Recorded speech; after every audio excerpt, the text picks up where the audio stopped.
All right. So, hello and welcome to this next demonstration lecture video, whatever you like to call it, uh, on your for your on this Illustrator.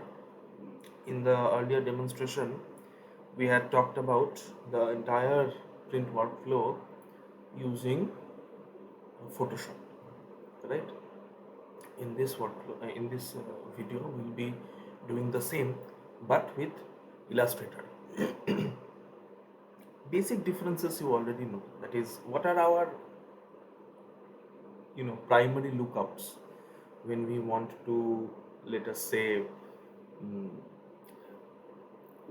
really uh, use when to use Photoshop, when to use Illustrator. In that sense, I'm saying, so that already idea you have. uh, with that basic knowledge and some basic designing knowledge, we have come this far, right? Now the question is, like we went and created an artwork, created a digital page, uh, to ultimately create PDFs using Photoshop, we will do the same here also using Illustrator. So here in front of you, you can see a brochure. It's a 8-page brochure actually, with cover pages that has been prepared. And as you can see in front of you, that this is primarily vector work.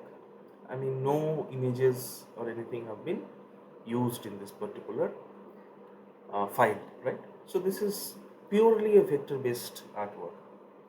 Now the question is that, before sending, so now my design is ready, isn't it?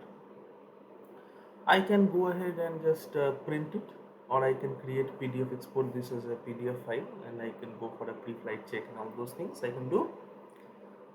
But before that, where actually the process of print workflow takes place, I mean, what are the steps that you need to get through before you can successfully send your files for printing or for creation of PDF? Those things we have to see, and those things we have to identify, and we should be very much careful about those ideas, because if we are not just actually yeah this is okay. Actually, if you are not cognizant about it, then what can happen, like in the earlier class also you saw what happened with your this thing, Photoshop files. If we are not careful about it, some areas were not printed. So similarly, in case of your Illustrator also, you need to be very much careful about what things you can do and you cannot do, and what are the things that are expected uh, from you as a print technologist who is entrusted with the prepress department, before sending your files to the RIP or for RIP, right? Now, without further ado, let us start. So this is a brochure that has been designed. Now, what is the first step that you need to do? I will give you some brief background, or basically you can say that this is kind of a check also. This is a check before pre-flighting your PDF, right? So you already have a fair bit of idea about the bleed, is it not? So you see that your bleed over here that has been given is uh, has been provided, and that has been noted, or that has been described with the red margin, and any component between the, or any uh, space between the red and the blue margin, that is your bleed. In case of your Illustrator, it is comparatively easier to set bleed. What you need to do, you simply need to, whenever you are creating a new file also, let us say we are creating a new file, so there also you have this option. This can be a constraint, that means this will be proportional, any change that you make to one bleed margin will be the same with the other bleed margins, or if you switch off this, then you can individually change the bleed margins of any particular side. And if you use the same setting for all, then when you increase 1 point for the top margin, top bleed, all the other margins will also get the same bleed. So this is how you do when you create a new document. Now, how to, let us say how you have already created this document and you want to change the bleed for this document. What to do? Simply go to file, then there is this option document setup, and here you will see that bleed has already been given over here, which is equal to 4 millimeters. 4 millimeter bleed has been given in this particular artwork, and that 4 millimeter is the same for all sides, is it not?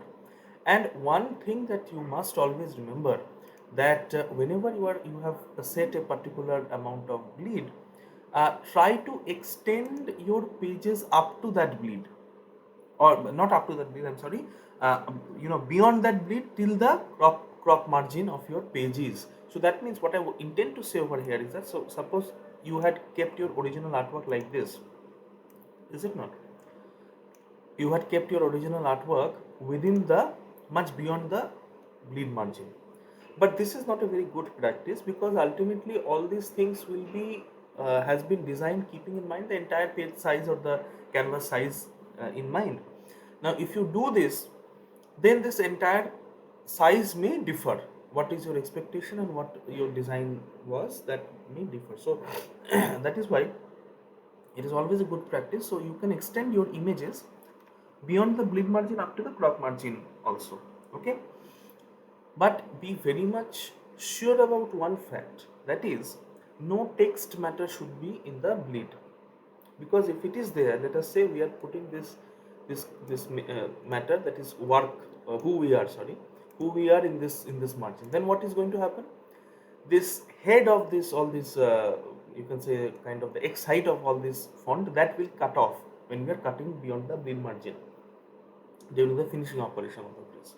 So that we should not do. We can increase the areas which has got a continuous kind of colors, like this blue bar that have been set over here. So even if some portion of it is cut off during the trimming operation later on in the finishing department, it won't matter the overall image, but the size will remain the same. That is why it is important to do this. This is the first thing that I wanted to say. Now the second thing that I wanted to say is that let us take a look at what are the colors that have been used over here. So along the, if you take a look at the Illustrator window, you will see there are tools on the left hand side, and along the right hand side panel minimized are the various windows, right? You can click on this if you are confident enough with all these icons, or if you're not, if you don't know what each of these icon means, then simply go to the window option and you will get the entire all the icons and all the windows that is there in the Illustrator. All these things you will get a very good idea about, and you can click on the window of your choice which you want to view, the info of which you want to view, and that window will appear. So let us say we want to know in this artwork how many colors are required. Mind you, this is already a, just give me 1 second. Okay, sorry. Yeah, okay, so I'll explain what I did in a bit. Okay, so you will not see any noticeable change, but I will give you a detailed explanation of what I did there. Okay, so one thing that you will notice over here is that you see you have got this CMYK. This file is a CMYK file, right? Because I have already converted the image into, or my file from RGB to CMYK. That you can do already, because as soon as you are converting it using this color setting, the same thing if you want, if you go to edit, and you can see here that this is the option of color setting. If you click on the CMYK, this profile of your choice, all the profiles have been given over here itself, and if you click on the profile of your choice and click on OK, it will be saved, and that means it will be basically converted. Okay, the image will be converted into your from RGB to CMYK, right? That is very much similar to Photoshop, right? Now what I wanted to tell you is that how to view how many colors are there in this artwork. Is it only CMYK, or is it CMYK and is there in some other spot colors also or not? That we can that we will see first. Okay, so how to see that? Simply go to your window, then there is this option which is, I think, this where is it? Yeah, there is this option which is known as the separations preview. Okay, when you click on the separation preview, this type of a small palette opens up, right? So in this image you will be able to see how many colors are there in your file. How many colors means how many inks have been used in this particular file. Okay, so you can see over here that there is one option on the top which is known as overprint preview. I'll explain what that is later on. But inactive buttons are also there, inactive colors are also there, but this is not really inactive. These are the colors which have been used to prepare this artwork, or these are the inks which are used in this artwork, not to prepare but which have been used in this artwork. So which are the colors? Cyan, magenta, yellow, black, the process colors are there, as well as two spot colors are there. Okay, two spot colors are there. What are the spot colors? One is the Pantone Reflex Blue Sea and Pantone Yellow Sea. Okay, so Pantone has got various guides, that is color books and color swatches and all these things. Whenever you see C written at the end of the Pantone shade name, you understand that is taken from the Pantone coated, solid coated book. Okay, that means this is meant for printing on coated papers. So that is the shade.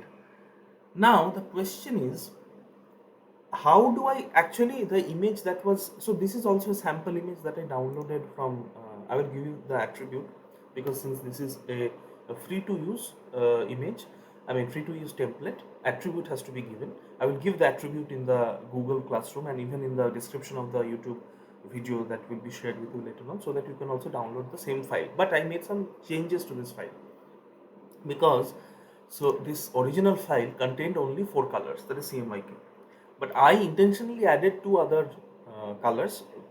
Why? That you will understand later on. I will explain it later on. So the first thing is this Pantone Reflex Blue Sea. This is the first shade that is you can see over here. Where do you think this shade is? Of course, you can see that this is reflex blue. Reflex blue is a shade which once you see immediately you will be able to identify actually. Okay, so this is the reflex blue sea, and the simple other shade is Pantone yellow, right? So this is yellow, this is Pantone yellow, etc. Notice how I have used a lighter shade on a darker background here, whereas I have used the reverse, where I have used a darker shade, darker object with a lighter background over here. Why I have chosen Pantone colors in this particular cases, I will explain. Okay, now 2 things before going into the explanation of overprint preview. I will explain what is this, how to choose. If, as I told you, that this template originally did not contain any spot colors, it only contained process colors, but I converted, or I converted these colors, this 01 and background and 02 and background, all these colors I converted into spot colors. Okay, now how did I do that? How to choose a particular color, spot color, from a standard color guide. How to do that? I'll show you. Those things are already available here, yet I will show you the from the window portion only. Go to window, and there in the end you will see the swatches. Okay, here you will see the swatches. This window is a very powerful tool actually. This window is actually a very powerful tool. Here you see there is the swatches means those patches of colors where all the patches appear together. Those are the individual swatches. Now how to add a particular color, or how to choose a particular color from this panel of colors. And first of all, you have to do, what you have to do is 2 steps. You have to add a standard color library to this swatch palette, and then from that standard library you have to choose the color of your choice. Okay, so how to do that? You see this library type of a menu over here. Click on this, and there you will get all the libraries that is inbuilt within the Adobe system that you are using, right? So for our case, for printing case, we simply go to this color books. Okay, and as soon as you see the color books, here you will see all the standard printing, uh, your color guides or color swatch books that we say. Okay, so here you have got DIC color and HKS color. Here in the bottom you have got Toyo color. So these are all ink companies. DIC, HKS, Toyo, they are all ink companies, so they have got their own library of colors, which is made out of their own spot color concentrates. So, like Pantone makes their own concentrates. Concentrates meaning the uh, non-standard colors, like maybe that may be red, green, orange, reflex blue, yellow, violet. All these concentrate. There is a range of concentrate, and using those concentrates they make these various other shades. Okay, so every ink company has got their range of concentrates, and using those concentrates they prepare these uh, there is cyan, magenta, yellow also, yellow black also in that concentrate. So concentrate, the philosophy of concentrate is that why it is known as concentrate, because the pigmentation is quite large, the vehicle medium is, or the thinner medium is actually lower, so that means the tinctorial strength of those inks are quite high. So every ink company maintains this series of concentrates for in their lab, and they prepare a swatch book containing the ink patches which have been prepared using these particular your concentrates, some combination of those concentrates as well.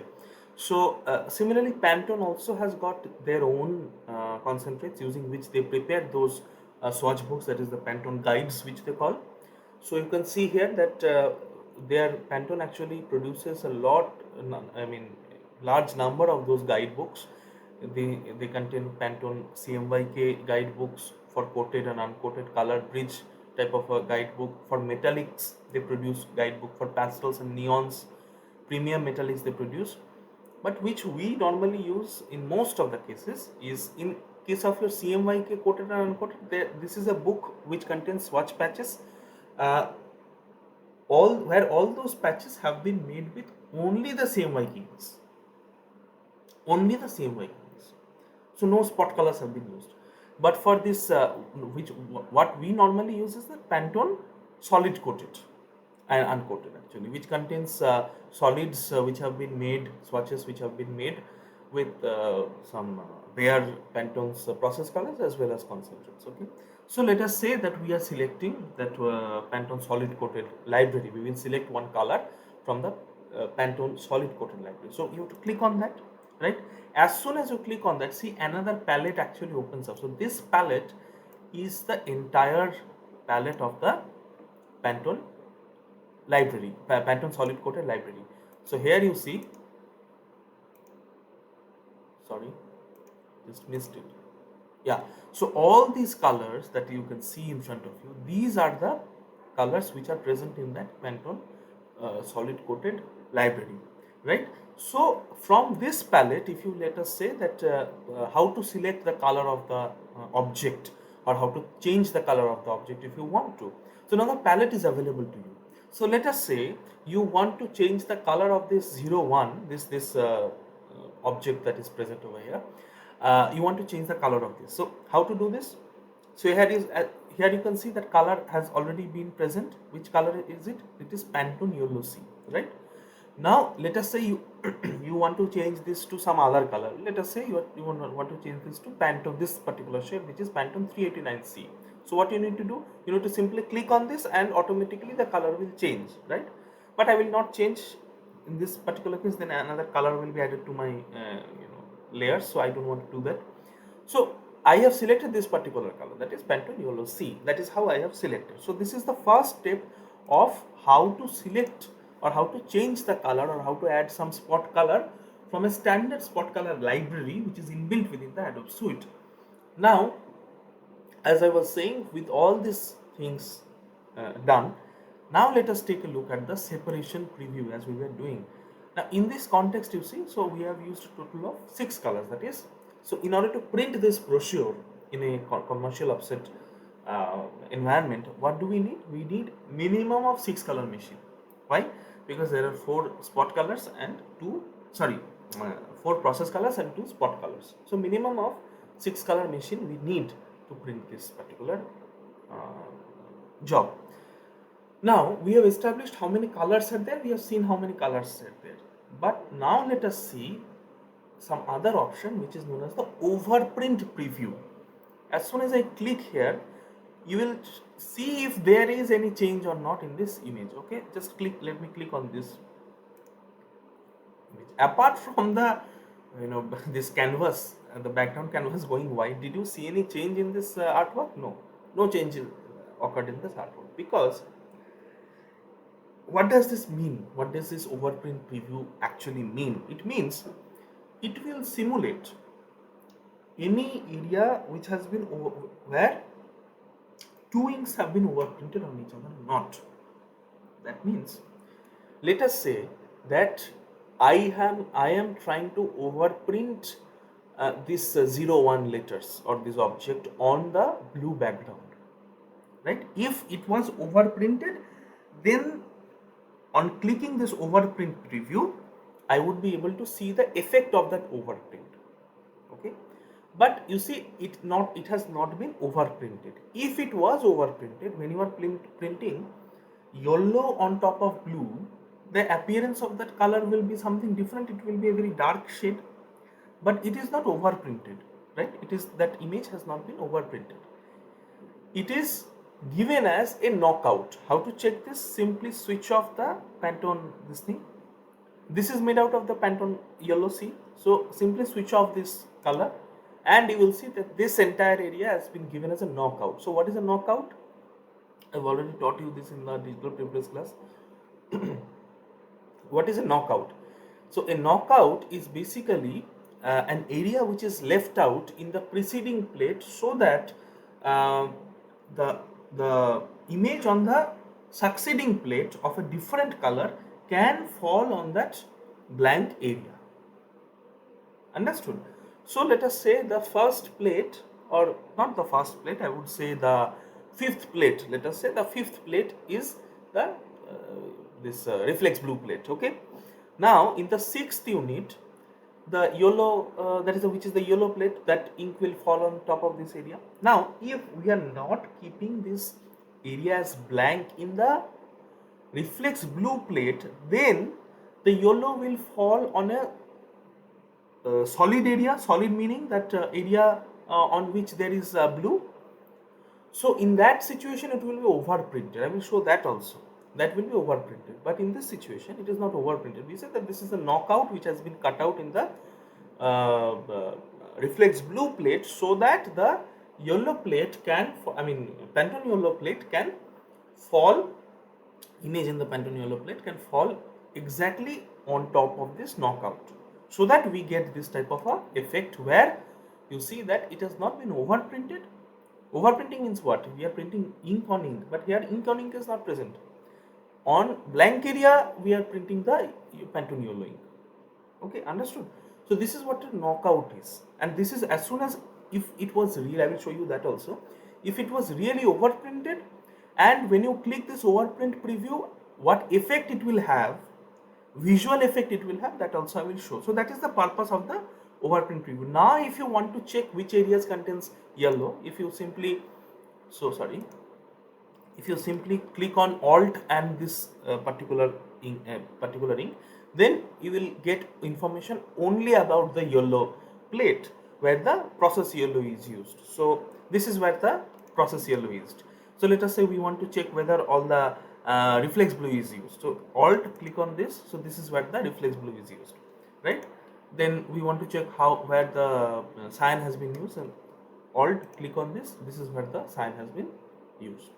Okay, understood? Now this is how we are seeing we will be getting the overprint preview, and we can check which areas contains which inks and all these things. This is one part. Now next part comes as the overprinting part, where first of all, what is overprinting, that let us check. So for overprinting, for viewing that overprinting option, I think you need to go to appearance. I think no, not appearance, sorry, attribute, maybe attribute, yes. So for checking, or for doing overprinting, you need to go to window and attribute. So first of all, let us understand what this overprinting is. Overprinting, as I already described to you, is that uh, whether you are wanting to print this image one on top of each other without giving any knockout. That is what overprinting is. So how to do that? You simply select the object that you want to select and click on this overprint fill.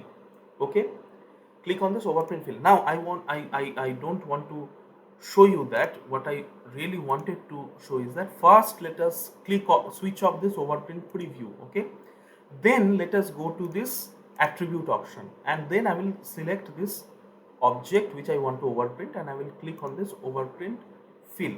Okay, try to understand what I am trying to do over here. Over when you click on this overprint fill, it means that any knockout that may be present over here under this object will be completely removed. That means that white area that I told you, that white knockout area, that will be omitted, and the entire reflex blue plate will be printed as a solid. On that solid, the YOLO will be printed. Okay, so that is overprinting means no knockout is given. That is simple as that. Now, as soon as I am clicking on this overprint field by selecting the object of my choice, it means that I am overprinting the 01 on top of this reflex blue plate, and there is no knockout present. Okay, but now the question is, even after overprinting, I expected that the color will change. When I am printing yellow on top of reflex blue, then naturally the effect will not be yellow anymore, it will be different. Then why did not the appearance change? Because remember, you have selected the object and you have clicked on overprint fill. All this is fine and well, but you have not selected your view mode as overprint for overprint preview. You have not. So for that, what you need to do, you need to again go to the separations preview, and you need to switch on the overprint preview. When you click on this, you will notice, yes, the color has changed. This is what the appearance of this part will look like if yellow is printed on top of blue. Okay, you need to not only allow for overprint fill to allow overprinting of one object on top of the other, but also you need to switch on the overprint preview so that you get an idea about how the images will look like after overprinting. Okay, now the question is why. So let me just go back and change this thing. I'll not go for overprint field right now. Now the question is, why do I go for this overprint thing, right? Why do I go for why do I mean when do I overprint stuff? When do I overprint one object on top of the other? What is the necessity there? Okay, so let us assume that there is a knockout over here. As you can see that there is a knockout over here, right?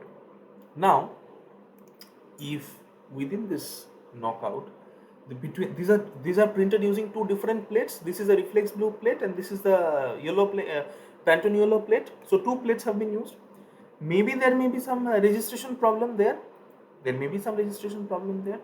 Now, what you need to do is that I will show you what effect misregistration will have when you are using knockout instead of overprinting. What effect it will have, I will show you. Let me just do something. Sorry.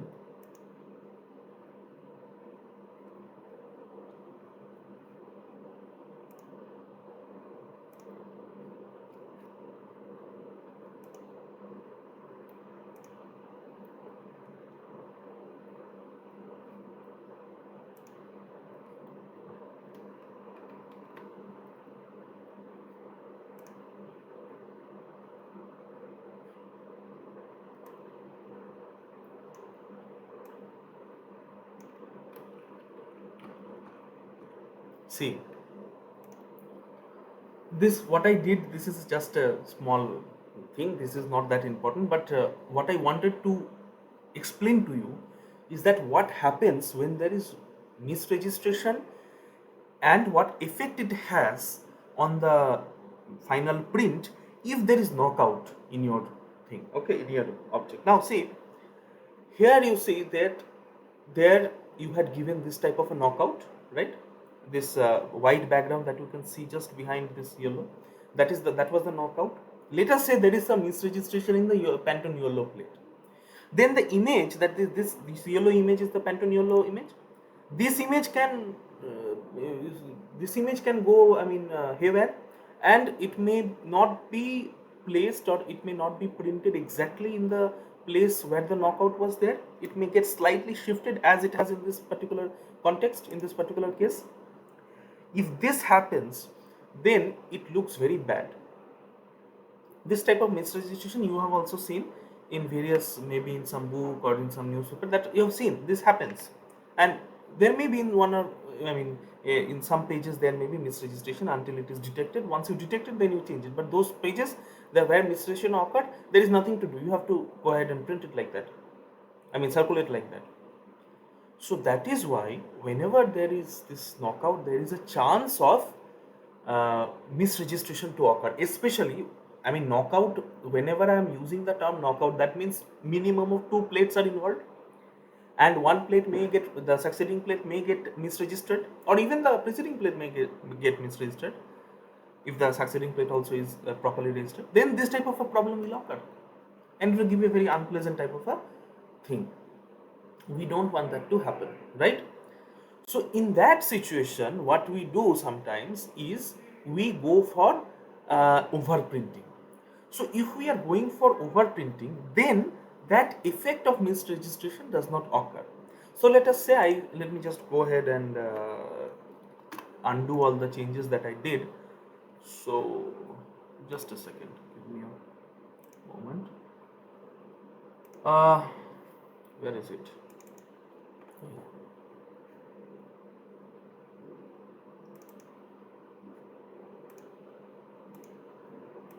Yeah, so let us say that this was our job actually, okay, and the effect, you could really see what happens when there is misregistration and the knockout.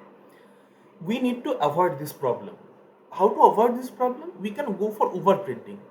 Now if you allow for overprinting, what is happening, there is no knockout beneath this object. As soon as there is no knockout beneath this object, there is no problem of misregistration, because the preceding plate is a solid plate. So I will show you what I mean. If you switch on this overprint, that means what? Even if you shift the image anywhere, you will not get any type of problem, visual problem, that arose from misregistration, as you can see in the earlier case when we used a knockout. That is why we go for a overprinting option. But we can only go for overprinting option uh, not in all cases. Now if I ask you that in this case, my designer has created a design like this, okay, can I go for a overprinting option? I cannot, because as soon as I go for overprinting, my color changes itself, because I am printing Pantone yellow on top of reflex blue. So naturally the color will change. It's becoming this brown type of a shade. I don't want this to happen. When we can go for overprinting, when we have got a lighter background. Maybe in this case we can go for overprinting, but still in this case also the colors in the of the object is, because it is not really very dark, it is reflex blue. That is why it will also cause problem. I will show you what the shade in this case also it will change. This also it has changed, right? Now let us say if it is black, if this image, this particular object was black. So let me just go ahead and change the color of this object. So let me make this black, okay. So this is it. And now if I start go for overprinting, then there is not much difference. See, this is the object which was how it looked without overprinting, and now I am overprinting this black color on top of the yellow background. This did not cause much change. You understand what I'm saying? So let me just go ahead and change it. Yeah, but when the colors are such that any type of overprinting will change a shade, I mean, change in the appearance of that color, then we cannot go for overprinting. That means that we are not following the design of the original artwork that was given to us, so we cannot do that. Yes, only when there is this black, very dark type of shades which will not get any type of change, which will not have any type of change after overprinting, then only we can go for that. But otherwise, we cannot go for overprinting because it will change the shape. I mean, change the color appearance. Okay. So then, what is the uh, solution to this problem?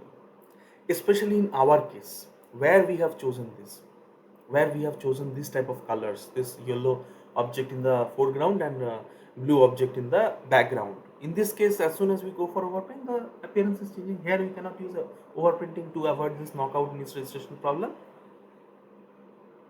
Then we have one solution. But before going to the solution, I want to tell you now. Now do you understand why I have used deliberately two spot colors to explain this?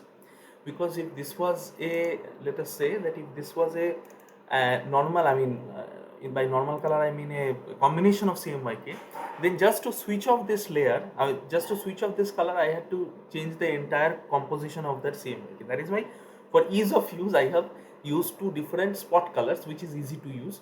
You can use, I have used spot color to explain how to get that spot color, specific spot color from that standard libraries in which is inbuilt in Adobe Shoot. But in your case, if you think that okay, instead of going for Pantone yellow and Pantone reflex, I will go for process cyan over here and process yellow over here to do this thing, repeat this demonstration. You can do that also without adding any spot color. But since I wanted to show you how spot colors are added to artwork, that is why you chose the spot color. Okay, that is it. Yes, now coming back to the solution. What is the solution to this problem? This problem when there is there is a chance of misregistration when there is knockout. Okay, we want to keep the knockout. Why? Because our colors, we have chosen the colors such that any type of overprinting will change the appearance of the color totally. Now what to do? What is the solution that we have to find out, right?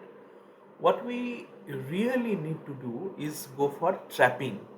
If you remember our earlier class in Digital Prepress, I just briefly talked about trapping. Uh, I will not use the term trapping because no, I will not use the term trapping. I will say trap. We have to trap the images. That way, I can make the distinction between the trapping of, I mean, weight on weight trapping and of inks and setting traps in images to avoid misregistration problem in case of your this where there is knockout actually. Okay. So basic concept of trapping is what? We increase the uh, size of the image which is coming in the succeeding print. Okay. In some way or the other, there are two ways of setting trap. In some way or the other, so that even if there is when there is misregistration, the example that I showed you, there you saw that there is only slight deviation. Misregistration cannot be such that we are expecting the succeeding image to be here. It cannot be over here. It will be slightly shifted, left, right, top, bottom. Slightly it will be shifted, right? So what if we can add or we can increase the size around the periphery of this image, so that around the periphery the image is overprinted. Understand what I'm saying? So let me just go ahead and show you that image, that picture that I had shown you earlier also. So you see, in this first case, we were trying to do this. That is, we were overprinting this, right? This is the overprinting scenario. But, and you see, this is the knockout we had given, and if there is misregistration, then this type of problem may occur. And in this case, this is the knockout how we are setting. But in this case, this is overprinting, and this is also overprinting, right? Now, how to, in case we don't want any change in shade. See, as soon as we have overprinted, there is a change in shape, right? We expected a cyan color when we got a blue color. Naturally, we'll get a blue color when we print cyan on top of magenta. But we don't want this to happen. We want to keep this knockout, but we want to avoid misregistration problem also. So how to do this? We will increase the we will increase the size along the periphery of all these objects. Okay, that way we can do, or another way also we can do, where we kind of we will not say this is decreasing. I will explain what it is through the demonstration, because just by saying you will not be able to understand it. So what is the net effect of this process? Let us say this is the process that we do. We increase the size of the object in all direction uniformly through a few points. What is the effect? You see, even if there is misregistration, if there is no misregistration, no problem will occur, because the knockout will fall exactly where the succeeding image, or the succeeding image will overlap exactly the knockout. No problem will occur. But here like this. But if there is misregistration on a knockout, then, and we have added trap, then see around the edges where it was earlier I showed you, there is that knockout is appearing, the white background of the knockout is appearing. Instead, in that, when you are setting trap, the outline area will appear to be overprinted or colored. This is a much more better appearance. This is accepted.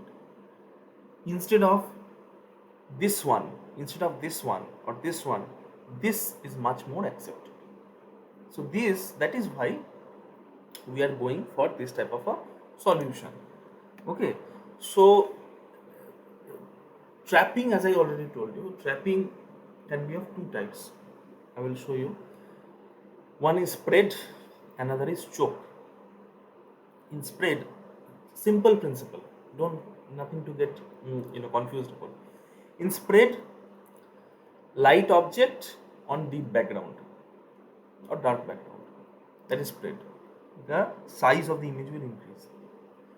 In choke, dark object, light background, the size of the image it will appear is getting crunched. Okay, so let us do that. So there are various types, methods through which we can set traps. So one very what I prefer is the third option. I will show you, I think, three options I will show you, three methods I will show you through which you can set trap. But what I really prefer is a third option, very simple solution. No need of going to, if you don't know all these options in Illustrator also, still you will be able to set trap.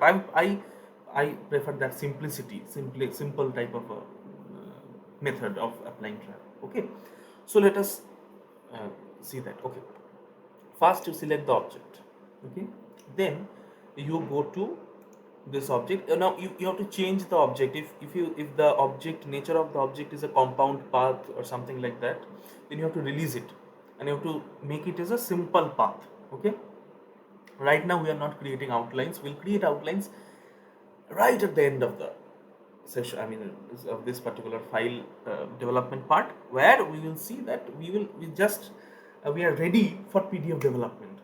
At that point in time we will convert everything into outlines. Why we'll convert everything into outlines, that also I will show you. Okay, so now let us go to this object type after selecting, and then from this path option you go to the sub menu and click on the offset path.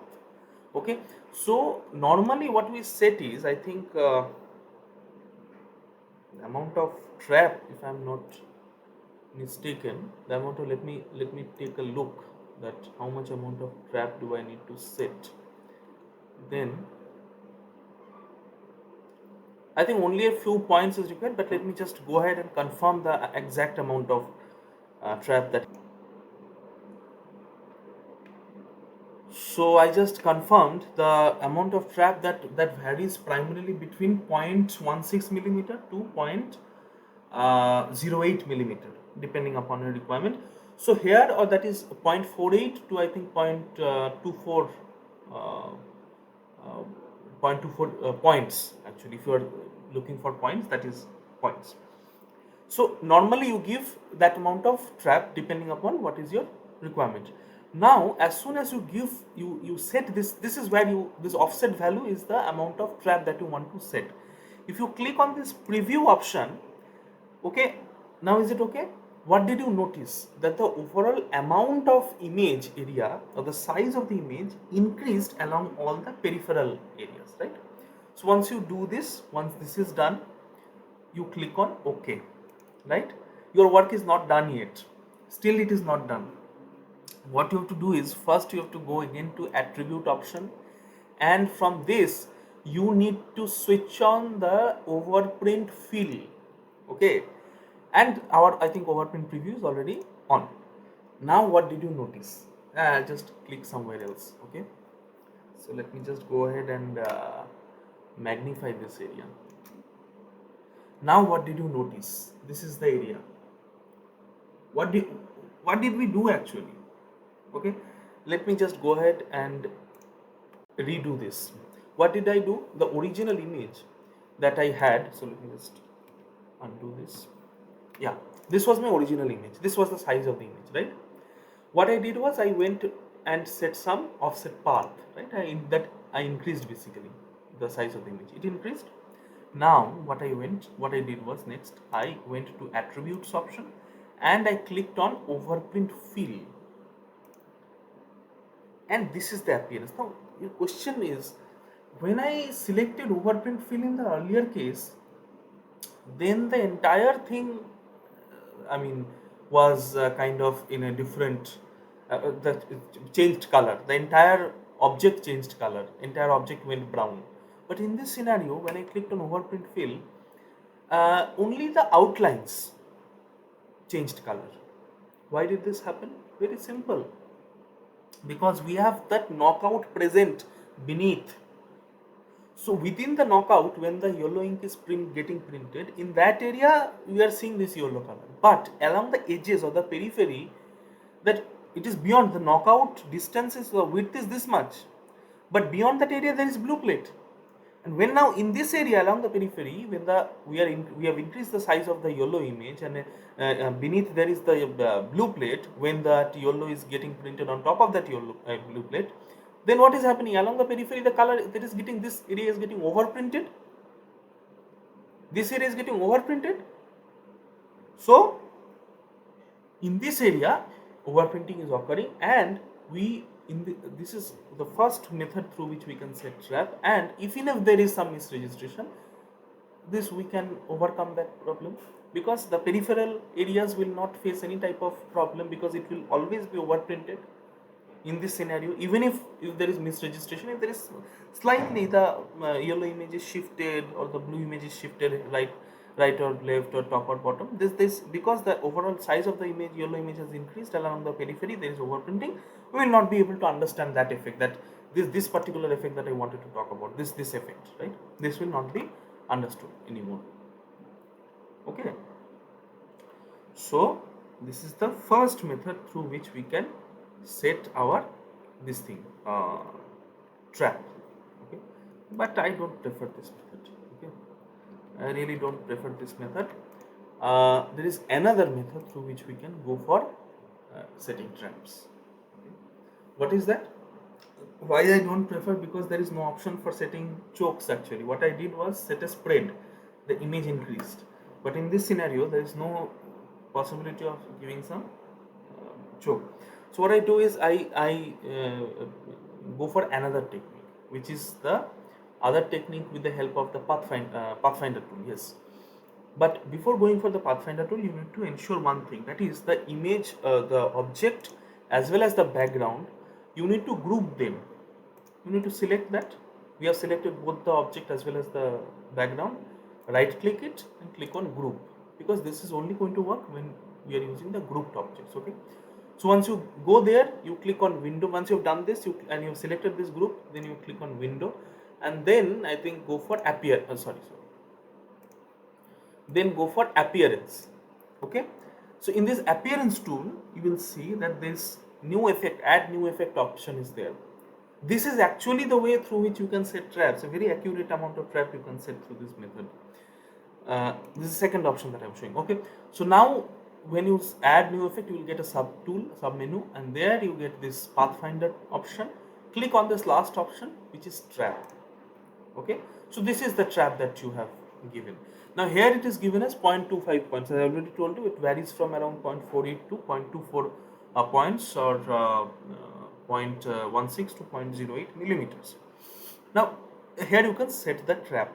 Let me give you an exaggerated view of what it will look like actually. Okay, so let me set the trap at around 5 points, and let me allow for that preview. Okay, now see, I'll do one thing. I'll just magnify this part. Okay, no, I can't magnify actually. So yeah, first let me magnify, and then I will show you this effect. Set trap. So let us say this is 5 points. This is very exaggerated value. We don't use this type of value. Okay, so I switched on the preview. So what is happening? Take a look. What is happening here? Two things you will notice. Okay, two very interesting two things you will notice. Here we are doing this as a spread only. That is, we are increasing the size of the image, right? So when we are increasing the size of the image, the boundaries are increased where the yellow is overprinted on top of the this blue, and there is this we are getting this brown outline. But in this within the this inner circle, actually what is happening, we are doing just the reverse. That means we are adding the amount, this blue circle within that becomes the object, and the yellow area that becomes the background. So this is a choke, this is a choke, and this is a spread. When you do this, you will see both the things to come. But when you set a correct point, actually, so this is in points, that is, let us say this is 0.25, then this appears to be nice. But this is how you actually set it. 0.25 point is a very good amount of trap. You don't need to set more than that. That is, that much miniaturization control is there in the machine. You don't need to set greater amount of trap. But when I am doing this 5 amount of to exaggerate, give you an exaggerated view of this thing, then what is happening? Let us take a look. The image area has increased on the succeeding plane. That is, the yellow image has increased in size, right? So this has increased, but in the within this area, so this becomes the spread. That means we have a lighter background, sorry, lighter object on the heavier or the darker background, and we are increasing the size of that lighter colored object so that it overlaps on the darker background. And this type of a brown background, brown color of overprint, we are able to see. And in this case, this becomes the object. This is increased. This inner, this what to say, blue circle or ellipse, whatever you like to call it, this increases. This becomes the object, and this becomes the background. So that increases. So here the blue is overprinted on top of this yellow, and that is why this type of a choke appearance. Choke means it becomes constrictor. I will show you what choke is again, but this is why it appears basically. Okay. Now we can set a reverse trap also. This is the example of a spread. We can set a reverse trap also. As soon as we click on the reverse trap, what happens is just the reverse thing happens. The amount of blue increases, not the yellow, but the blue increases. So it seems that around the edges, in this case, the darker background has shrunken the lighter colored object. So that is why it is known as choke. Choking means what? Constricting something. So that is why it is said that when we are increasing the size, reverse trap means choke actually. When we are increasing the size of this blue object, blue color, then it seems that it is impinging on, or it is choking the size or constricting the size of the lighter colored object, that is yellow, the 0 in this case. So here also you can understand, in this case also you can understand, that is the thing that is happening, right? It seems that as if it is setting some or decreasing the size of the your this object, lighter colored object, where the darker color background is choking on the lighter colored object, thereby decreasing the size. So that there is a decrease in size. Initially we saw that there is an increase in size, right? Because it went outward, the size of this yellow object became larger. That is why the overprint occurred along the periphery, beyond the periphery. But when you set the choke, you see there is no overprint along the periphery, on the outer side of the periphery, but this overprint is there on the inner side. That means the size, overall size of the object has reduced. Okay, so this is the actual way of setting a trap in your this thing in your artworks, right? Now with this gone, let us, this is a second method actually, so I think we are okay. Now in this situation what we will do is we will do the third method. We'll go for the third method, okay, which is I think a very simple solution, and I would say I prefer that method, okay, to at least to explain what the difference between trapping and choking is, okay. So let me go ahead and minimize this, and I'll ungroup this also, okay. I'll select only this object. What I will do over here is that I will give you this example of spread first. Spread is what? When you have a light colored object with on top of a dark background in this particular example, and we are increasing the size of the lighter object so that it is appearing to be extending. So that is why it is known as a spread. The outlines along the periphery, that is getting overprinted. All right. This is the third trick. This is the third method. What you need to do is you just need to go for apply a stroke in this object, okay. So what you need to do is click on the stroke. See the stroke, there is no stroke here, right?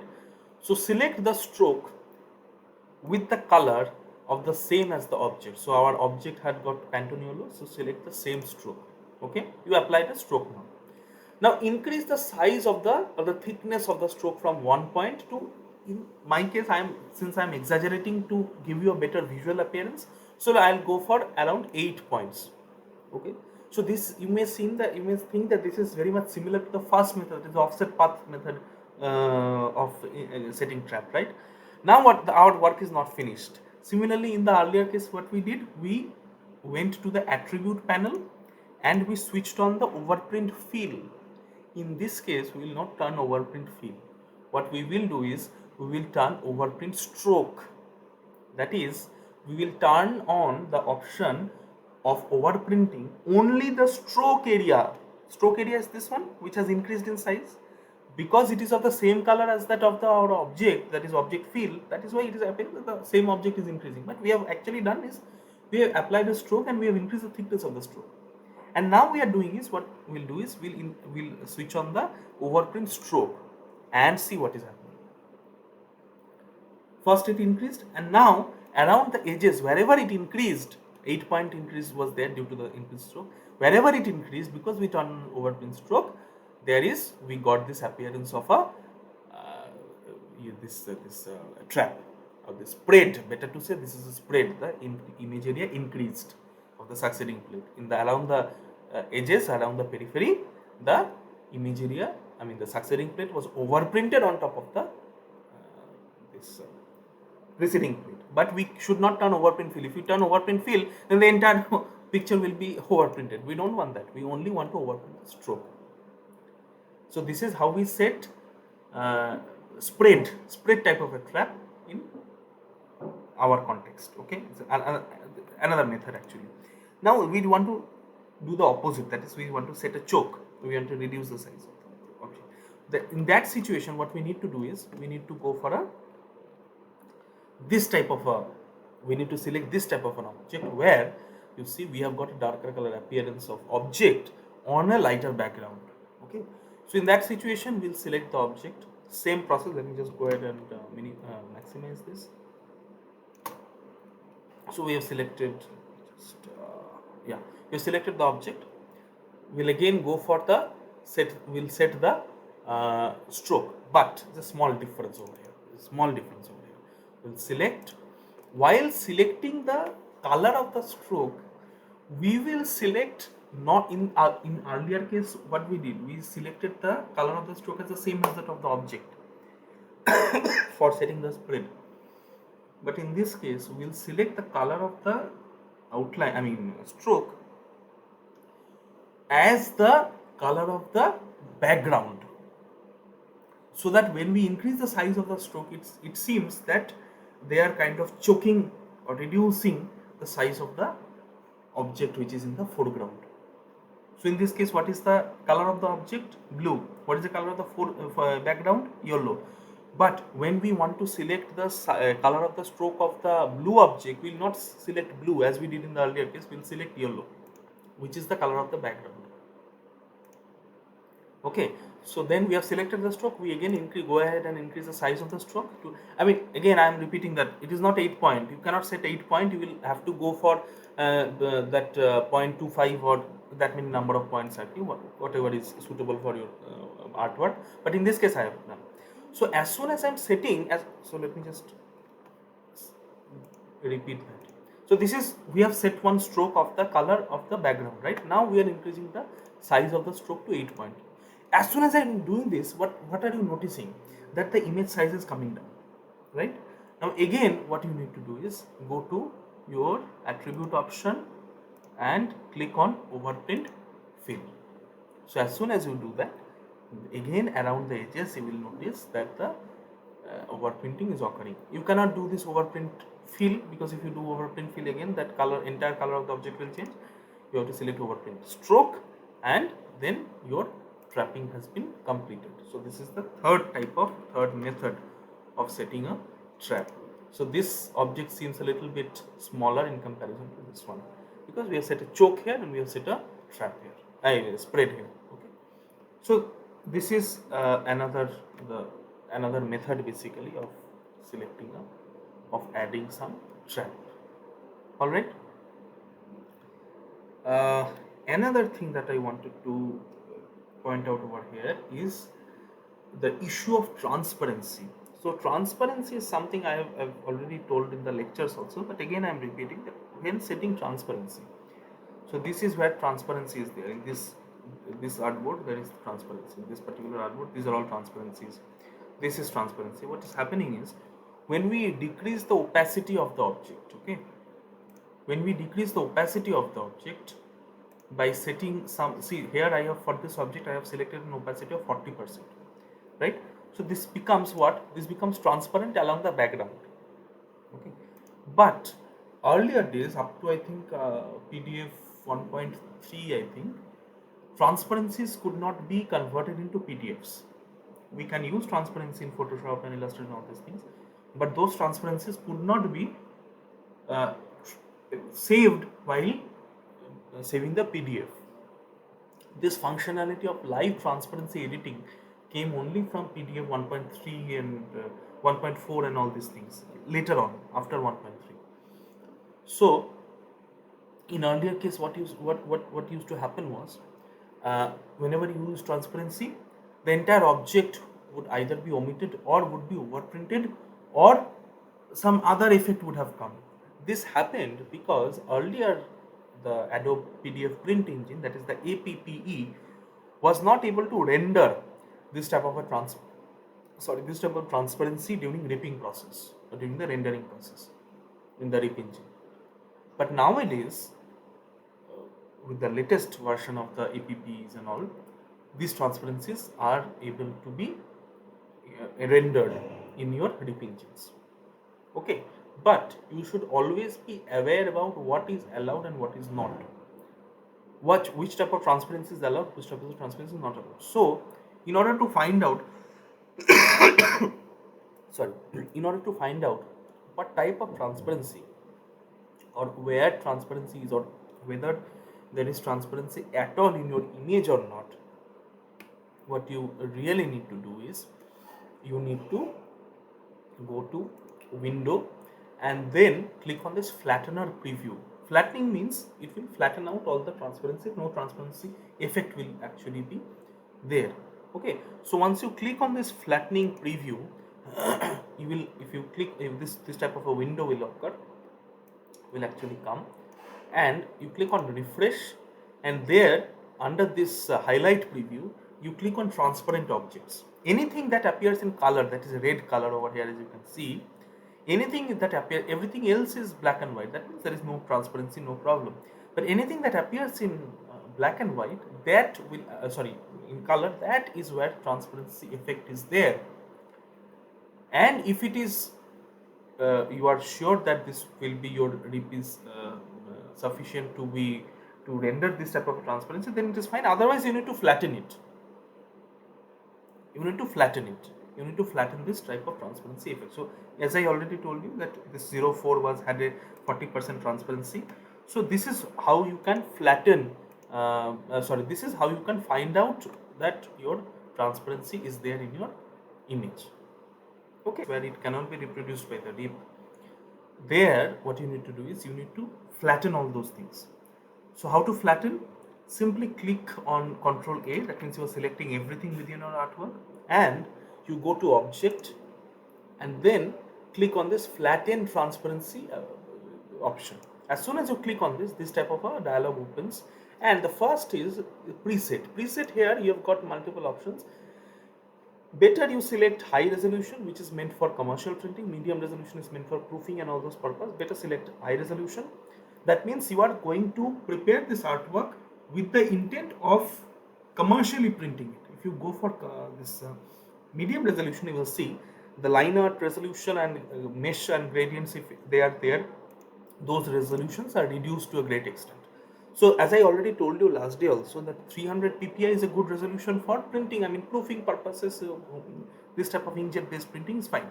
But when you are going for commercial printing, then you definitely need to go for a high resolution. And in that case, high resolution preset, when you select that, you will see the weightage that is given for vectors that has increased, right? That has become 100%. But when it was medium resolution, the weightage given to the vectors was higher than the rasters, but it was 75%, right? So 25, 75 like that. So go for high resolution, and these no need to change it unless and until you are sure that your output device, that is your CTP, can go up to or beyond 1200 dpi. So here there are two options, that is convert all text to outline and convert all strokes to outline. You can select both these things here, or you may not do this. I will explain why you may not do this, because see, once you do this, everything will be converted into outlines. But there is an option, if you do not select this also, no problem will be there, because these options will again appear when you are trying to create PDF. When you are exporting this file to PDF, these options of converting everything to outline will be also be available to you. So no need to worry if you forget to click on this. Now, what is the need of converting all your text, all these fonts into outline? Because you see, when you are sending it for PDF production, then it it might so happen that the viewer may not have the PDF editor that may not have the fonts, and if you are not embedding the fonts deliberately within your files, then that may cause a problem. The fonts may appear differently, or they may get omitted altogether. In order to avoid this problem altogether, just convert everything into outlines, and there will be no problem because there will be no font at all. Everything will be outline objects. That is why this is actually given. And there are options, that is whether to preserve this alpha transparency regarding this. But before that, let me talk about the preserve overprint and spot colors. So whenever there is, you have to select this, because we have used overprints in our outlines, no matter it is overprint fill or overprint stroke, but that has to be preserved. And also we have used spot color, so that also needs to be preserved, right?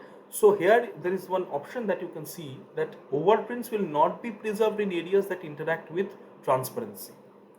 So if, let us say, I have selected this is a object, the 04 object is one object where I have selected some transparency. I have added transparency to this particular object, right?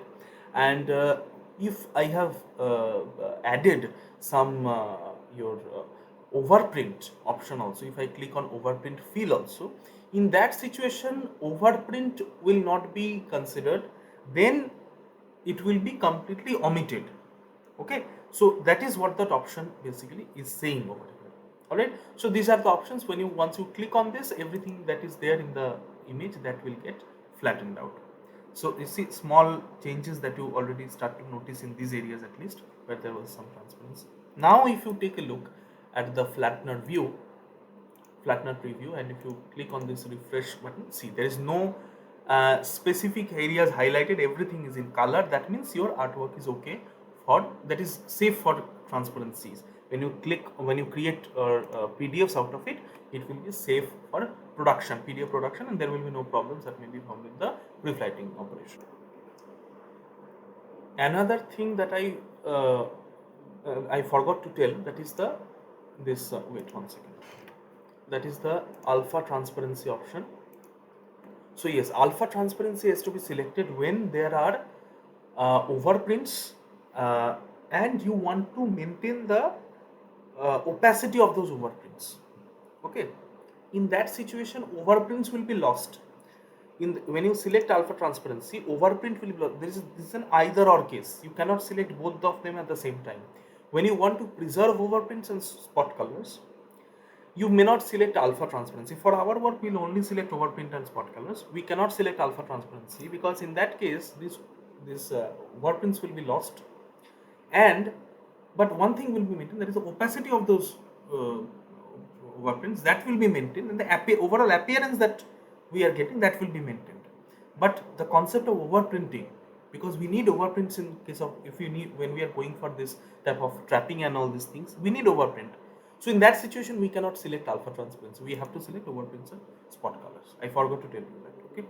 So this is how you set, and you're now going to ultimately generate a PDF out of it. You can do it one of two ways. That is, either go for Control P direct printing option, use the direct printing option, or what you can do is go to File, as this is something similar to your your Photoshop itself, right? And you can go to Save As, and you can go to select this Adobe PDF and click on Save, right? So once you do this, these options again will come up to you, and there the first I will be talking about all the options that are present over here. So again, there will be some preset. This is similar to your Photoshop only. We are going for our printing our document and making it compliant with the PDFX4 standard. So this will be PDFX4 2008.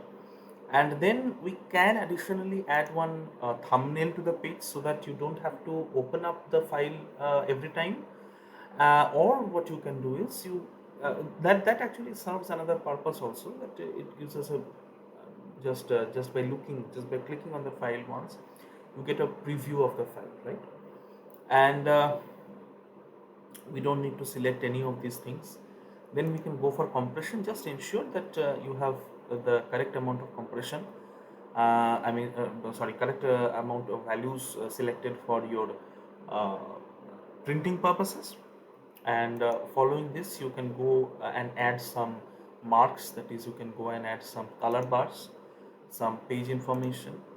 I think in this case we'll select all these things actually, right? We'll select all these things, and see, the bleed settings here are given as 0. So we can manually enhance this, or because we have already added the bleed to the document while generating the document, so we can click on this use document bleed settings. As soon as we do that, the built-in bleed that we have already created for the document, that automatically gets added up, right? We have done this. We have selected all the trims and all the printer marks. Then we can go ahead and as well as set the bleed. Then we can go ahead and click on this output. See here, we have although we want this to be the output intent to be of Cobra 39, but here you see there is no color conversion that has been done, but we want to include this. Here you have got two options actually, three options in total if you consider no conversion. You get this conversion, that is convert to destination with preserved numbers and convert to destination simply without it. We want to select this preserve numbers option. You know why? Because once we do this, this will ensure that the colors appearance, the CMYK values, that remains fixed. Okay, we don't change the color CMYK values in order to change the to maintain the appearance of the colors. So as soon as we select this, when preserve numbers option, the CMYK dot percentages will remain same, but the appearance may differ. That is the primary goal over here. We don't want to get the appearance by changing the, because we have already set some colors with our predetermined some expectation. So we want to preserve those CMYK numbers when we are converting this. And this is, of course, we have already selected this. This is in which the output intent for the PDFX conversion compliance. And then we can go ahead and fonts are there. I think there is one option where we need to, oh, I think I will show you that once again, but this is the security part is okay, fine. But one thing that I forgot to show you is that in order to avoid the problem that I referred to that earlier, that is we need to convert everything into your this thing outlines, that is text as well as all the other vectors into outlines. We can do that by going to control A, going then to object, and then we can uh, go to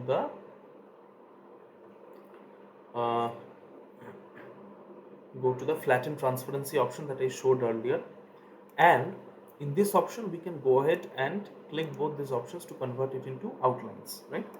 So that this we are doing this because of only a single fact, that is as soon as you do this, see, all the entire fonts have been converted into paths, I mean sorry, outlines. So that means what, we the problem that we were originally thinking about, that if there is some font missing or font may not have been embedded in etc., so that problem will not be uh, prevalent at this point in time, right?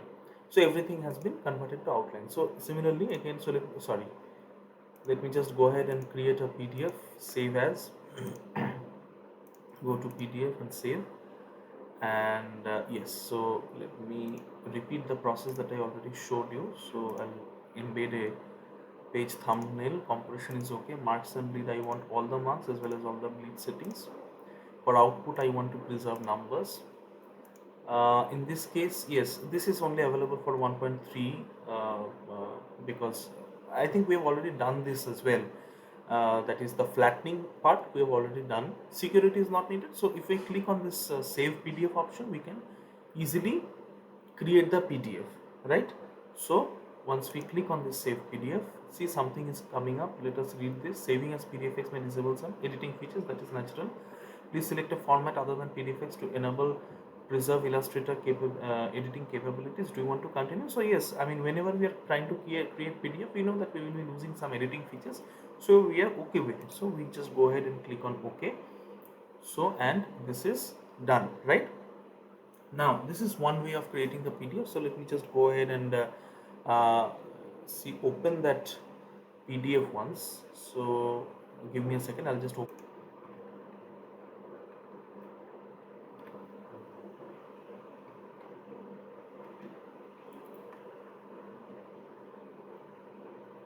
Yes, so this is the PDF that has been generated with all the registration marks and all the crop marks, the trim margins and all these things. This is the inner side is the your bleed.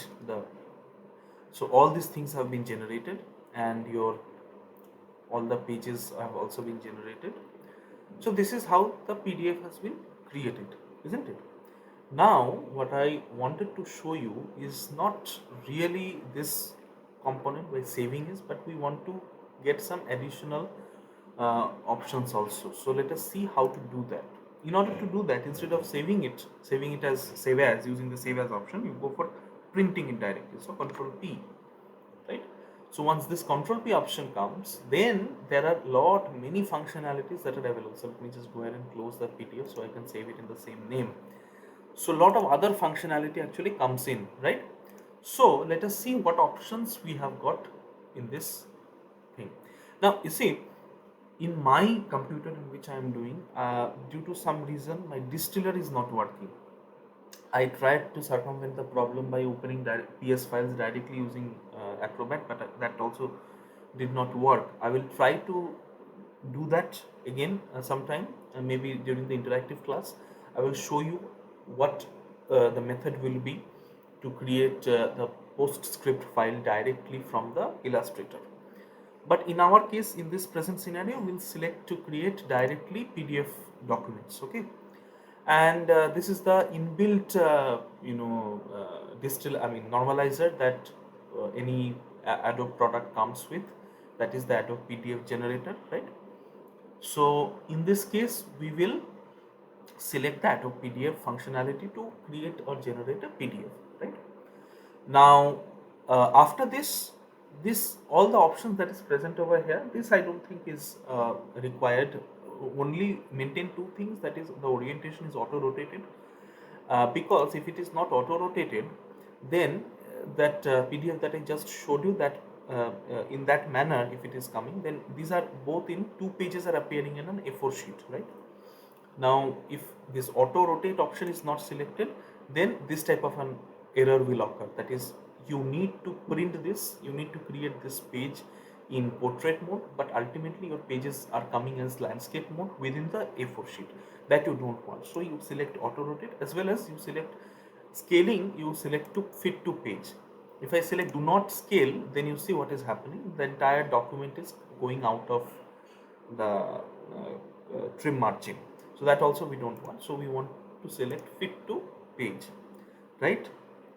Once we do this, the general setup is ready. Then we go for marks and bleed. This is similar. We want all the marks actually, and we'll select this use document bleed settings as well. That is not an issue.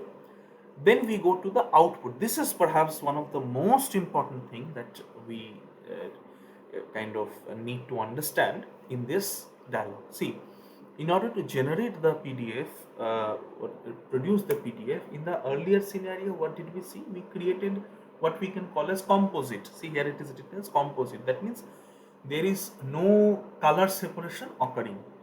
Okay, this we don't want. If we are going for commercial printing, or let us say proofing also, we want to get different plates or different separations for individual inks. We don't want this composite value. So when you select on this mode, you will get 3 operations, that is separations, composite separations and in-rip separations. So what happens essentially is, in case of your separation, what it means I will tell you. So composite, as you know, it will create a single PDF with all the colors, everything together. There is no separation, color separation is not there. In case of your separation, this is known as host based. That means this, your Illustrator itself is separating all the plates or creating separations based on the inks. Okay, and for in-rip separations, separations will be, it is assumed that whenever you create this in-rip separation, it is assumed that you are not going to generate separations in through Illustrator, because you will have some other operations to be done on the generated PDF, like maybe you will set some you will go for pre-flighting, will do in position, all these things you will do, and then you will send it for the ripping. So in that situation, you will select this in-rip separation. That means the file, the PDF that will be generated when you click on print using this in-rip separation option will not generate multiple files, but it is assumed that it is capable. You can change those values over here also, this data, individual data over here. It is assumed in that situation, that is, the separations will be done by the rip engine itself. Okay, color separation will be done by them itself, right? So we'll not do this because we don't have a rip over here. What I will do is I will create separations within this or through this portal, I mean through this Illustrator itself. And then what we will do is, these options, of course, for emulsion direct printing, we'll use right reading, and image is also a positive image. These 2 options I had already shown you in Photoshop, remember, same options are appearing here also. Here in this case, you will see that printer resolution that is given, that is determined by what is the different LPIs or the screening frequency that has been chosen during the for different channels. Okay, so this is, you may not change it because this will be automatically set. Do not select these 2 options, because any overprint or your spot color determination you will be doing yourself. Don't allow the system to change this or alter this, because this may change the appearance of the image, right? So this is done. Another very important thing that I wanted to assure is that I wanted to show you is that you can select individual plates or individual separations to be created. So let us say you only want to create the cyan plate. Then what you wanted to do is you switch off all the separations like this, and then ultimately the image that will come, the PDF that will be generated, that will only contain the cyan separation. But we want all the separations to be present, right? Also, the frequency is given for individual plates, and a very important thing is that is given over here. The angle is given. You have a possibility of changing the angle, right? You can do that, but this is not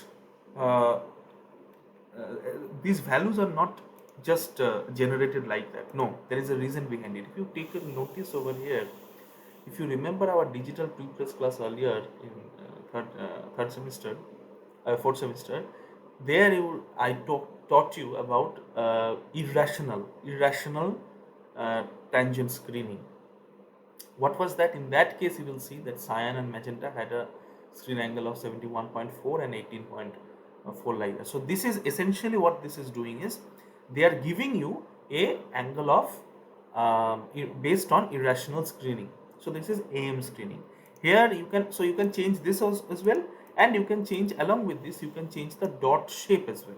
If depending on the requirement, you can change the dot shape as well. But one thing is very important for you to remember over here, that no matter what values you select in these things over here, apart from the frequency also, these values, that is frequency, angle, dot shape, these will not help you in any way to determine the frequency, angle and dot shape in your rip engine when you rip the files, ultimately when you render them, right, to create your one big tips. That will not be controlled. Okay, so no matter what the values are here, ultimately what you are getting out of this is a continuous image. I will show you it is a continuous image. There is no ripping is done over here.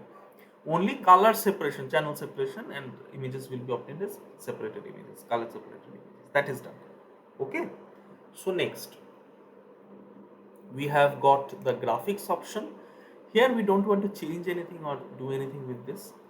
We have got the color management operation. So here again we will select color handling, let Illustrator determine colors. Now if we had created this PostScript file, then we would have selected this option, would have been activated, and then we would have selected PostScript. So this will only be available to you when you are printing with a PostScript printer. If your printer supports the PostScript interpretation, only that time it will be supported. And our output intent is Fabra 39 with relative colorimetric intent. So I don't see the preserved CMYK numbers over here. Let me check if with other values it might be. No, it's not giving over here. So we have to again convert during pre-flighting. Before pre-flighting we have to again convert it into the output intent. We'll see that whether we want to set the overprint or not. We want to see the overprint or not.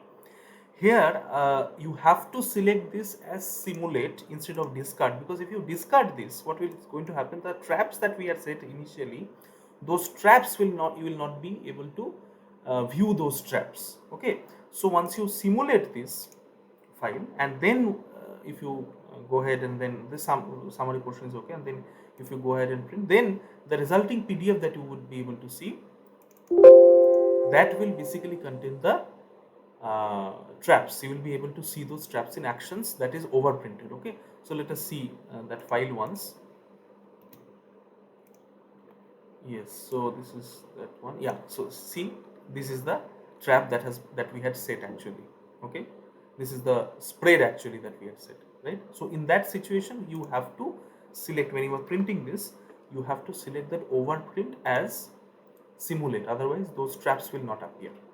Okay, this is not appearing because we had set the trap using that stroke method, but if you go to Pathfinder and set the traps etc., this problem will not occur.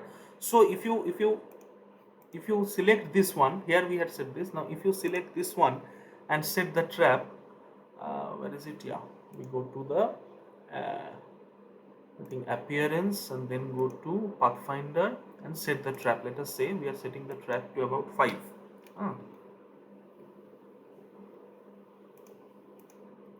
Oh sorry, I did not group it, my mistake. Let me group it, and then let me go ahead and set to trap, and let me set this to be 5, and now the trap has been set. Okay, so in this situation, let us go ahead and check after printing if we are not setting that. This is okay, this is okay. Yes, here if we are not selecting this, if we are discarding the overprint, let us see what happens, and let us see if, so this part will get omitted. If we select discard here in case of overprint, then this part, this spread that we had set earlier, this would be omitted. But let us see what happens to the actual trap value that we had presented over here, right? So this is basically becoming a choke. Let us say, let us see, let us print it.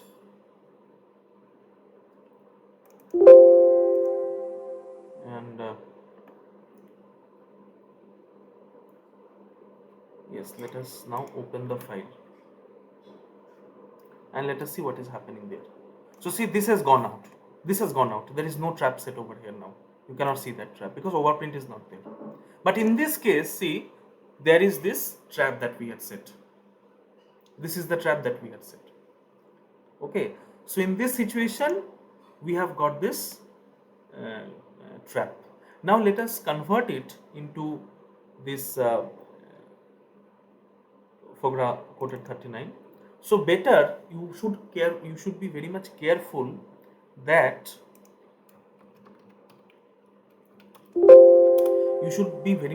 that when you are setting trap using that stroke method, you should always simulate the overprint, otherwise it will not come in your PDF.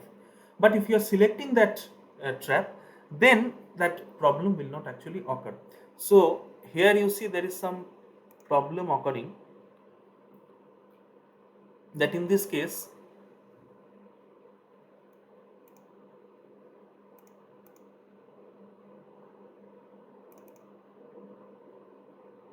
actually we had set that overprint optionality off, so that is why this is coming. But this should not be a problem really, because we can turn out this problem. Okay, so let us go to advanced and we can yes, let us just go ahead. Did we set the color value correctly or not? Let us check that. Oh, we had set, no, we had I think yeah, we made a problem because we are not converted into the working. So see, here I had made a mistake actually. I did not notice. I was going about searching what I did wrong. So nothing. But you see here, the printer that I had chosen, this was some other printer. This is Microsoft's PDF generator. We don't want to select that. We want to select the Adobe PDF generator. So then your printer profile will be obtained as quoted FOGRA, and the rest will be also done. So we'll discard the overprint as well and we'll print it. Okay, so now let us go ahead and pre-flight it and check whether the first of all the trap is there or not for 02. And yes, so let us check. The first trap will not be there because we had used stroke. This is not there, but this is there. Now let us go ahead and pre-flight it. First convert it. Let us check if there is any problem or not. So let us go ahead and name it the same, pre-flighted. So color related no issues are there because in earlier on the PDF that I created, that was generated using the Microsoft's PDF generator and the working profile was considered as RGB. So that is why there was the problem. See, why there was the problem last time is that when I use this Microsoft PDF generator, and in the color management section, the printer profile was an RGB printer. No installed custom profile was found, and therefore the entire color was again converted back to RGB. And that is why when I went to pre-flight it, it was saying that the colors have been converted to RGB and the RGB colors are not supported in PDFX4. So that is why the problem. But then again, when I came back and chose the correct driver, PDF converter, there is Adobe PDF, and I got the FOGRA quoted output profile, and I generated the produced the PDF using that profile, and I pre-flighted it. There was no problem. Now let us verify its compliance against PDFX4. Yes, no problem. So now it is fine. Okay, so you got the trap. In this case, you got the trap. Here you didn't get the trap. Okay, so you should be very much careful that whenever you are using this stroke, you must ensure that overprint is simulated. Because if you are using Pathfinder tool to create trap, that is fine.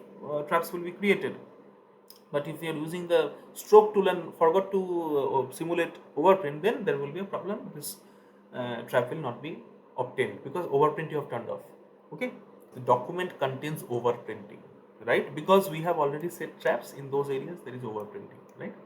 and the document contains out of gamut image objects. That means the colors have not been converted properly. There are colors within the file which will not be printed using the output intent FOGRA 39 because that is beyond that particular gamut. So when this type, so in order to rectify or find out where that out of gamut color is, you need to be careful during the design part itself. Now, not all of the out of gamut colors are, the warning that was given is of cause for worry. So let us say we are selecting any one color. Let us say this reflex blue that we have selected. So let us go to select that color and let us go to the color tab. Now here you will see that in this scenario, the color that we have chosen is reflex Pantone reflex blue for coated. Once you click on these options, that is one option is to convert it into spot color, convert it into the CMYK. In either case, if you select these options and if you click it, you will notice that the color will be converted into CMYK instead of your Pantone color, right? But this is not preferable at all because we have already chosen a specific Pantone shade. Why to change it, convert it into CMYK again? Because I will not use CMYK, that is why I changed it. Now see this small box that is being shown over here, this is what that warning was generated for. Because we have chosen this color, this is not a web safe color. This, as soon as you see this type of a cube, see this is out of web color warning. So this is not a problem for us because our color is not meant for viewing in the web or displays. We are trying to print it. So for print it is okay because we want a Pantone shade to be printed and we have a Pantone ink to print it with. So that is not a problem. But this is a problem that has been caused due to the because this color is out of web color gamut, so out of RGB color gamut. That is, so this is why it was created. So again, if we click this to rectify this, then you will see again there is a change in color nature of the color. So initially it was this. As soon as we clicked it to make it web safe, it became again its color changed. So we don't want any of this to happen really, right?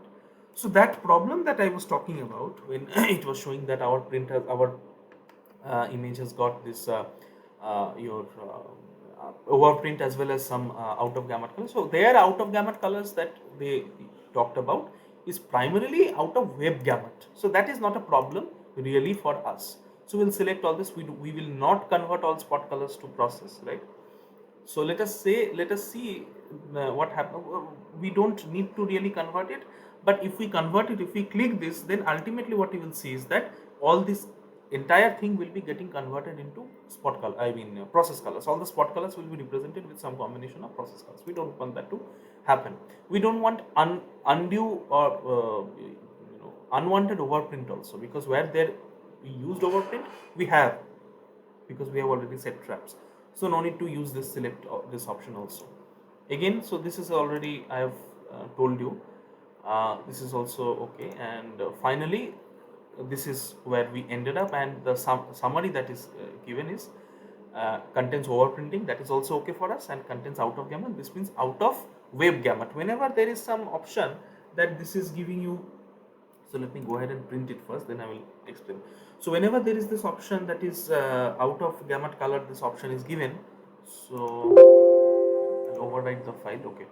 So whenever this option, this out of gamut, there may be two types. The one that I told just now, that is out of web gamut colors, and the other type of option that may be given is that out of it is the file, but let me just talk about it before. Out of gamut colors, they will be printed or they will be shown with one.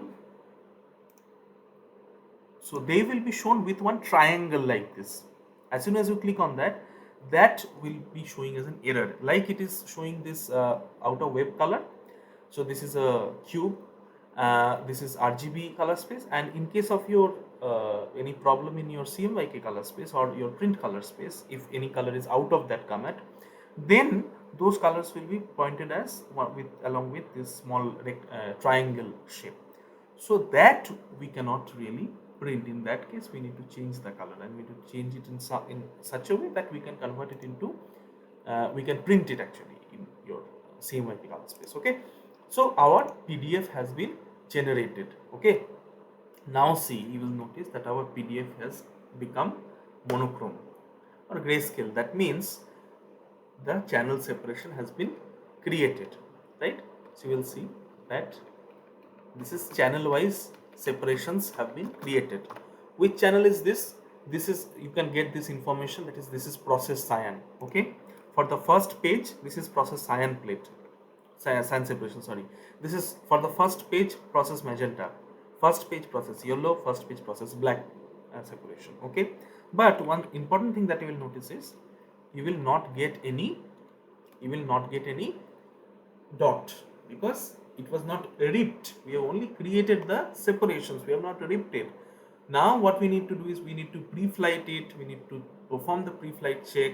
If there is some other corrections to be done, that we have to do. Since we have already set up traps, no need to do that once again.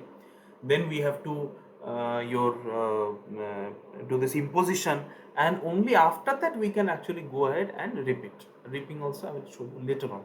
Okay, so this is your channel separations for the entire document. Everything has been given, right? And the information is also given along with color bars, registration marks, crop marks, trim margins, and all these things. Everything is given over here. Okay, so this is how you generate the color separations after editing on your Illustrator. All right, now if you want to convert it using your some output intent and make it compliant with FOGRA 39, you can do so. Let us do that. I'll save the same file.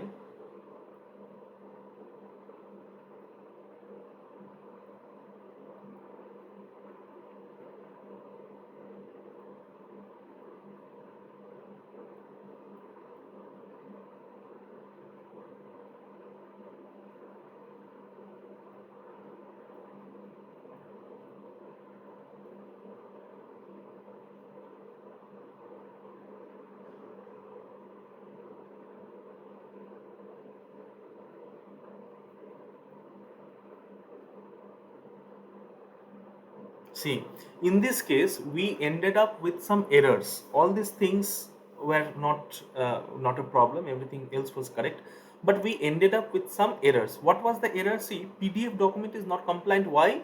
Page is a separate plate. So this is one problem that I wanted to show to you, that you cannot separate your plate.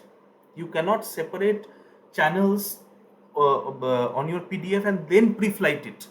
The workflow does not occur like that. Workflow is, first you will create the PDF, you will do all the necessary your checks, that is pre-flight, then you send it forward to the RIPs, where all the rest of, if it is combined within your workflow, then your necessary trappings, impositions, and all these things will occur, and then it will go into the RIP color channel separation. Different plates will be created, and finally it will be rendered into 1-bit TIFFs.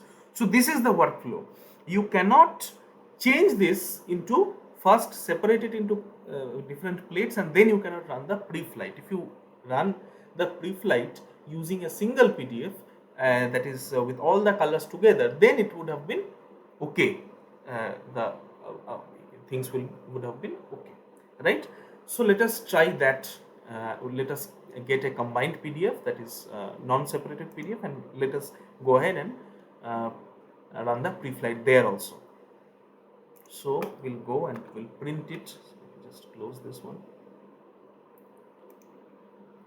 Yes, so this is okay. We go, this is all okay. Marks and bleeds we want all, and here we'll not use separation, here we'll use composite. So these options are now not available to us, and then we go for, these things are okay, and we print it. We use the same name. So only I think 6 pages will be created, right? So yes, so this is the complete composite PDF that you can see in front of you. Okay, got your 6 pages with all the composite things. Now let us run the pre-flighting. First let us convert it into the output intent, make it compliant with PDF export for Correct FOGRA 39 output intent. and let me just go ahead and name it something else, pre-flighted, and let us go ahead and pre-flight it. So first all the colors will be converted if there are anything left into your uh, Fagra Kote.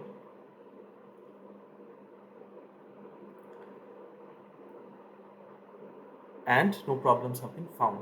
So now let us verify whether our pre-flight was run, or a file is actually compliant with the PDF standard or not. Okay, so it has been found to be okay. Now what I want to do is I want to close it and I want to simply open the comp. So this has been pre-flighted and this is now ready. You go for output preview like the previous day I showed you. See, in this case what you find out is that in along with the 4 additional plates, 2 additional plates, that is for the reflex blue and yellow, has also been created. This will remain 0 in all these plates, but only in this one it will be, this is entirely 100% made out of reflex blue, so no other color, 100% reflex blue, and this is made out of 100% yellow C without any other color. Similarly, for the this page also, this is 100% of yellow C. This was not actually converted to spot color, but I think this was the reflex blue part. Okay, so this is how, and all the other colors that you can see, these are all combinations of your process colors itself, right? So this part remains the same, and I think in this file I won't face that problem.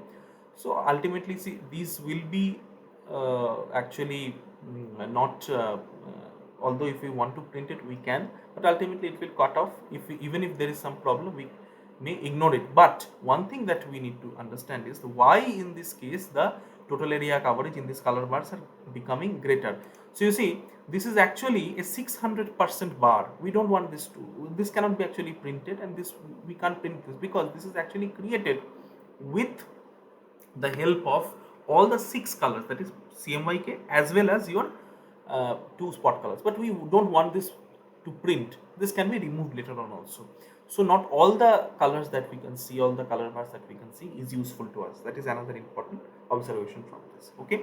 Now what I want to do is that now I want to close this file and I want to open that original composite file that I created, and without converting into the output print, intent using the pre-flighting tool, I just want to verify whether that in itself is complying with the PDFX standard or not. So let me just open that file. So I think this is the file. Yeah, this is the file, and I want to check whether this file is I want to verify whether this is complying with the PDFX4 standard or not. Let me check. No, this is not complying because we have not actually converted the necessary this file into the necessary uh, output intent. The colors are not there. You can see that colors are not there, and all the XMP is basically metadata. That metadata is also not there. So that is why simply running the pre-flighting, and once you think that okay, my colors are in output intent only, that is if my output intent is your or reference printing condition is Fogra 39 coded, then I simply do that in Photoshop. Illustrator, I convert it using this document color setup, document setup. Sorry, document color mode. I go into CMYK as well as then convert it using the color setting, and everything will be converted. No, that is not the situation. First, you need to ensure that your file is complying with the PDFX with all the elements that are present in the PDFX file format. So those things are not present over here. So let us, if you just maximize it, see,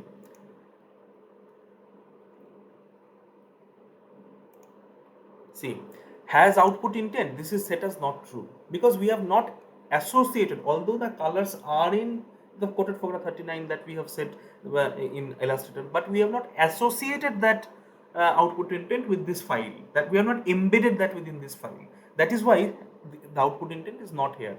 So this value is false, and since all the other values as well as this is false, it has not passed this pre-flight check referring to the compliance against PDFX4 standard. Okay, so hopefully this was clear to you. Maybe these lectures are becoming a little bit long. You take some breaks in the middle, listen to this part by part. But I wanted I did not want to break these lectures because this is an entire workflow, and I wanted to show the entire chain of operations that has to be done from any of the software until the production of PDF. And also another thing I told you, you can create separations. We'll create separations only. Okay, we'll create separations, but ultimately our goal will be to rip those. We'll do it in some other way. So maybe in some interactive class I will be showing that to you. Okay, so thank you for listening.